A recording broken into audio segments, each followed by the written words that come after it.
সকালবেলা 6টা বাজে ঘুমের থেকে উঠে গোসল করে তারপর আমরা কাজে যাই। এমনও দিন আছে আমরা সকালবেলা নাস্তাও করি না।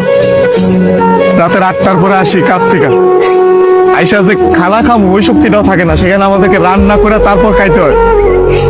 আমাদের কোনো ছুটি নাই। একদিন আমরা ছুটি পাই, ওই দিন আমরা ঘর গুছাইতে, কাপড় ধুইতে, এটা সেটা করতে করতে চলে যায়। কাপড় ধোয়ার জন্য যে মানুষ রাখবো, মানুষ রাখলে তো টাকা যাবে, বেতন দিতে হবে ওদের। ওই টাকাটা বাসায় আপনাদেরকে পাঠাই, তারপর ওইটা দিয়ে আপনারা ফুটা নিবেন। আর এই যে ইস্ত্রি করা, এই যে ভাজ কাপড় বেড়া ঘুরেন। আর এই যে কাপড়, আমরা কাপড় পরতে পারি না ওইখানে। এই যে এখানে দেখেন না ভালো ভালো কাপড় পরে ঘুরতেছি, এটা খালি আব্বা আম্মা আত্মীয় স্বজন দেখে ভাবে যে পোলা অনেক সুখে আছে। ওখানে তো জামা কাপড় পরার টাইমই পাই না আমরা। কখন জামা কাপড় পরবো? সারাদিন তো ইউনিফর্ম পরেই থাকা লাগে। রাতের বেলা বেলা খাওয়ার পরে এই যে 5টা মিনিট মা বোন বাপের সাথে কথা বলি, ওইটাই আমাদের জীবনে সারাদিনের সুখ।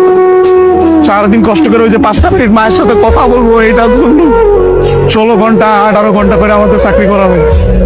বুঝবেন না আমাদের কষ্ট। আমরা হয়েছে পৃথিবীর সবচেয়ে বড় মৃত্যু, কারণ আমরা উঠতে উঠতে মিথ্যা কথা বলি। মা যত জিজ্ঞেস করে বাবা খাইছো না, বলি খাইছি।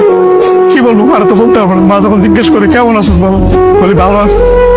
অসুখ হইলে ডাক্তার দেখাই না, ডাক্তাররা অনেক টাকা দেওয়া লাগবে।